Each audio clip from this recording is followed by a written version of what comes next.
A day in my life as a full-time creator na. This morning nga guys, late na ako nagising kasi nga napasarap yung tulog ng mami.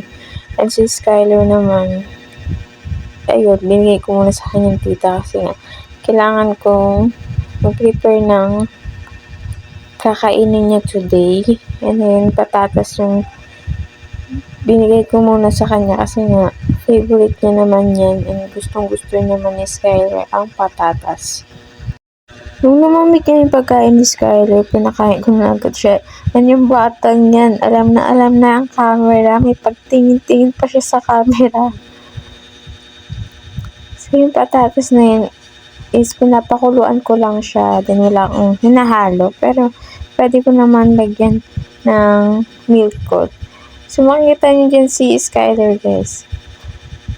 Marunong na siya tumingin sa camera. Tinitingnan niya yung camera. So talino talaga ng bata niyan. So, pwede naman siya lagyan ng milk. Pero ako kasi, yung milk ko is mahina. So, hindi ko siya nilalagyan. Pure na patatas talaga siya. Kaya tuwan-tuwa yung mga tita niya sa kanya. Kasi nga, si Skyler, marunong na tumingin sa camera. And fast forward nga tayo. Kinabukasan na to ng vlog and nauna ako nagising kay Skyler kaya may time pa ang mami mag-prepare ng food ni Skyler.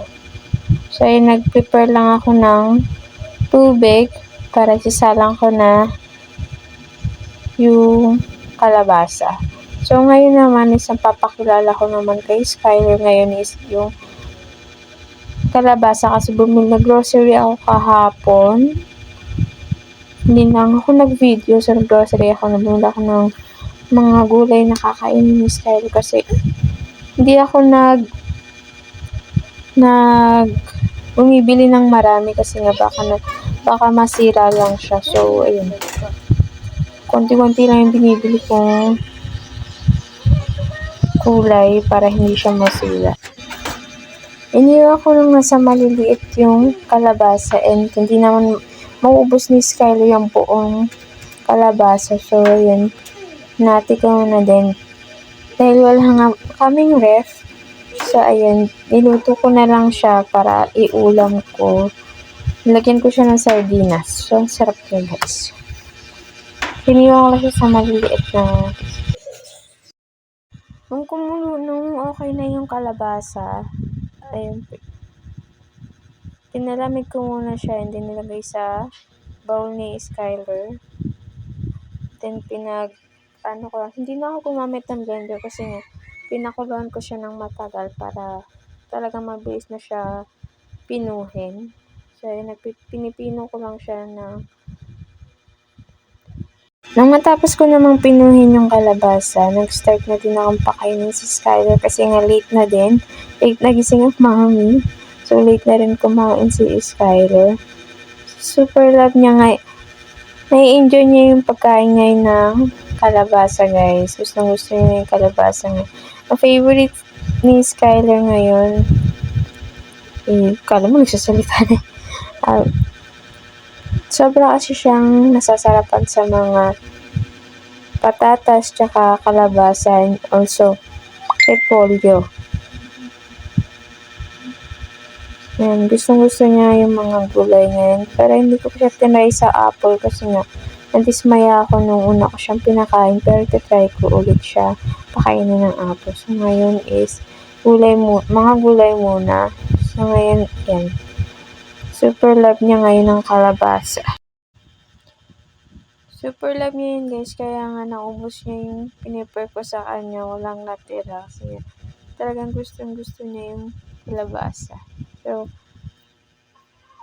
susunod na mga araw, magbibigay ko sa kanya ulit yung kalabasa. Fast forward nga tayo mga mima. Kinabukasan na ito ng vlog and mga bandang hapon, sinundo kami ng Daddy Lester para pumunta sa birthday ng kanyang lola, sa side naman ng kanyang mother. So, ang bandang hapon kasi is umulan, so pinatilan namin yung ulan bago kami gumayak. So, nakaban naman kami. Tingnan niyo naman ang batang Skylar. Gustong-gusto sa galaan. Yun ang gusto ng bata. Parating naman kami sa bahay nila Daddy Lester. Marami na ring tao. Hinihintay na lang yung mga iba pang bisita. Dahil nga, mainit sa lugar na yon. So, dahil nagmumulit si Skylar, kinuha na siya ng kanyang daddy. Minsan lang talaga kami makapunta sa kanila. Kaya yung mga tao dun sa kanila is talagang anak ko dun, lamog na lamog yung baby ko sa kanila. Kasi nga, minsan lang nila makita si Skylar and minsan ko lang kasi siya dalhin. Dahil nga, hindi kami masyadong lumalabas-labas. And tuwing may okasyon lang talaga kami pumupunta sa kila Daddy Lester. Yung lugar na yun, guys, is yan yung compound ng Ramos family. And nambalak namin dyan ganapin yung magiging binyag at birthday ni Skylar. Kasi nga malawak siya. And nandyan kasi yung mga kamag-anak niya.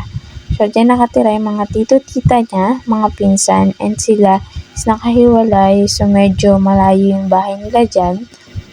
Kaya minsan lang kami pumunta at kaya lamog na lamog ang baby ko kapag nakikita nila. So, nag-start na nga ang birthday party. Umuwi rin kami pagkatapos ng party and kinabukasan na to, kinaumagahan. So, pagpasensya niyo na yung ako. Sumabay na naman kasi sa akin si Skylar ng gising. And ayan, kasama ko na naman siya sa pagluto ng kanyang breakfast. So, habang nasa mood pa si Skylar naglalaro-laro, nag-prepare na ako ng kanyang kakainin kasi maya-maya is mag-iinarte na naman siya. Pinapagod niya lang yung sarili niya and then matutulog ulit siya.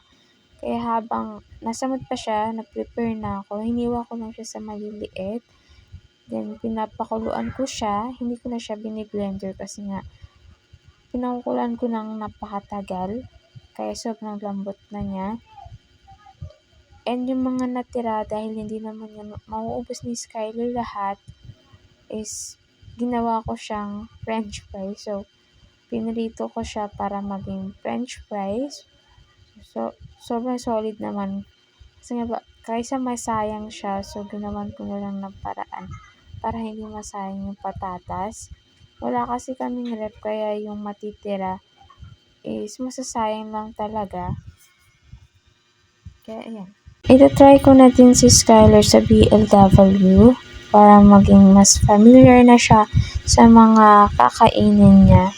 Dahil love naman niya ang repolyo at saka kalabasan, lalong-lalo na ang patatas. Mas madalas ko talagang pinapakain sa kanya is yung patatas kasi gustong-gusto niya talaga.